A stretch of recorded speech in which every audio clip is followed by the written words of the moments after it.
It's sort of, it's a long story. Like the origin of the game is a long story, right? So.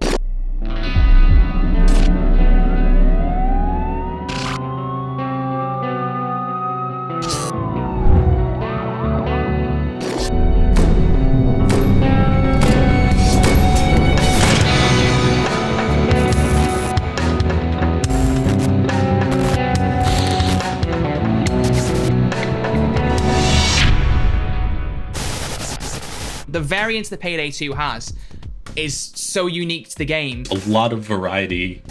There is always something that makes you come back to the game. Okay, do I want to have a little army of sentry guns? I can do that. Do I want to be a sniper that can take out 10 people with one shot? I can do that instead. And just being able to play with your friends and sort of just like being a bad guy.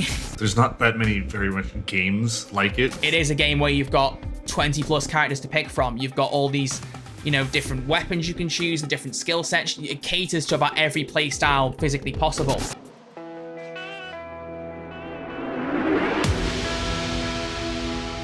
In 2008, we went bankrupt. Nine. Yeah. Yeah. We did a bunch of games, and then most of them sucked, so we went bankrupt.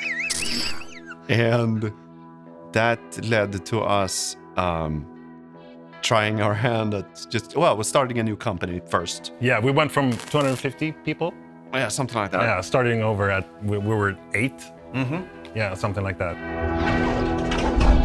And we borrowed this basement and had it out as our office. Yeah, we borrowed it from Fat Shark. Yeah, Fat Shark were kind enough. Another developer. Yeah.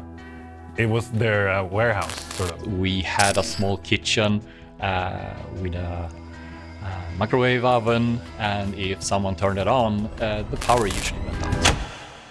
But yeah, good ideas came from that anyway, so I'm very happy to kind of have that moment in our development. It didn't start with Payday. It didn't start with actually being a heisting game either.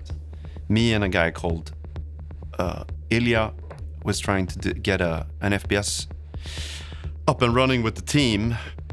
We were like fooling around with that, trying to get psyched up, but I had no energy to do like sci-fi stuff. So I guess I just like brushed off the old heist theme again. We know there are a lot of good movies about it, but there are not really any good games being made around that topic. Yeah, the idea was to make a game where you can live that sort of fantasy. You can be a Robert De Niro's character in Heat, and you can run into the bank and scream, "Everybody get the fuck down!" And then you see the civilians throw themselves to the ground, and you sort of hunker down around the vault, and you're drilling through the metal, and the police are sort of barricading the building, and SWATs are coming through the skylights with rappelling down on ropes, and the chaos and the action.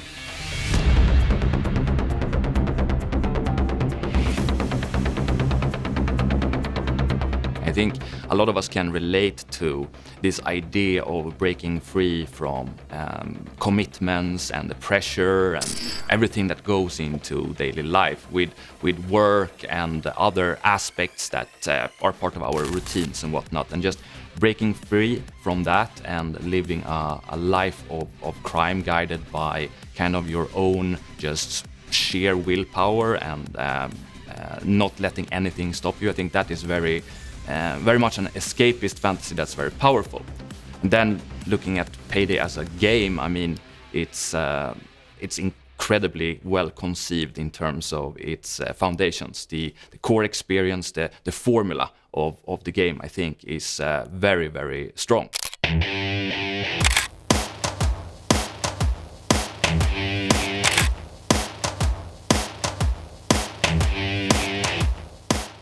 I think the character creation was basically, and the way we portray them, I think I have to say it's all you, Simon.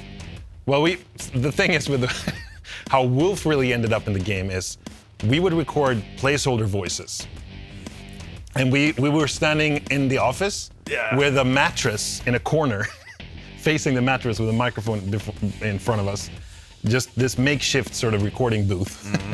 In Payday, your voice is sort of a weapon as well. Like you press your mouse button and you shoot, and then you press the, I think it's F, and then you scream. And that's also sort of a weapon. Yeah. And it turned out that Ulf has a absolutely phenomenal screaming voice. Come with me, Paxton! We're gonna make it! So the placeholder voices, we were like, we can't replace Ulf. Ah! Hurry! Move! I guess the argument that got me over to doing it was basically if Simon was doing the story sort of guiding voice, and we had at least one team member from our team, but one character being played, we could always like do fillers and quick pickups and that kind of thing. I would infuse respect in anyone. They'll be back for more within minutes, though. At that point, obviously, we didn't know that it was going to be a rather popular game, and that it would be a sequel. But I just did the voice, and I thought that this voice has to cut through the noise and the gunfire and everything, and it's going to be distorted because it's in your earpiece, sort of, and it needs to cut through. So I didn't want to use my normal voice. I went up here and I added a little bit of like hoarseness or like so that the distortion would sort of hook onto that sort of raspiness of the voice and be more like a sharper sound that cuts through. But it's really it's I hate doing the voice. Hope we can work together again in the future. We're set for life. We went to E3 in 2011. We had not announced that we were making this game. I don't even think that we had announced that we existed as a company. We had printed merchandise with Stone Cold as logo. I believe we had coffee cups, we had t-shirts, and we had a couple of other things. The Sony Online Entertainment called us basically 1 or 2 days before us going to this event, and said that we can't use Stone Cold. And the reason is because there is a American wrestler named Stone Cold. So yeah, we had to change it.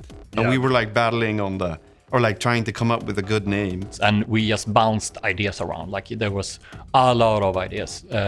We wanted to get the idea of heisting into the title, maybe that it was a 4-player coup and so on. And I think it was Martin that just gave up on us and walks out of the room. We were in the kitchen. We spent like 2 hours or something. I can't remember. And then we had some good ideas like Crime Wave. Yeah. And then he pops back in. I blurted out Payday. Payday? That's my memory of it, at least. Like, and everyone was like, that's a good idea. In the end, everyone kind of agreed, yeah, Payday works. We can do that. And I had to go back and change everything in the game as well to actually say Payday instead of Stone Cold and make new merchandise.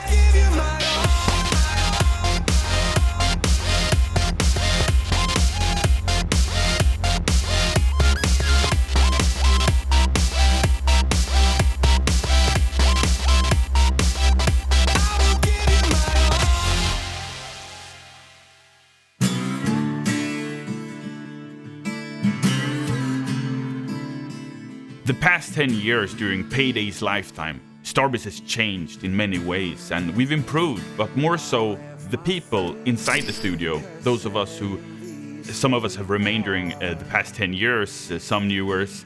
I think what's so important to realize is that everything we've been through with Payday and everything else has shaped us as a team and has formed us into this group of people that not only care about each other and our own experiences and making sure that we can make the best games that we can together, but also about the players and the journey they've taken through all of this.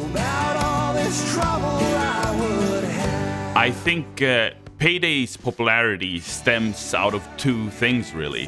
One is us, the developers behind the game, the thoughts we have about the designs, where to take it, what features to add and not. And the other part is the community, what they'd like to see, and how well we interact with each other. I think through that you get Payday.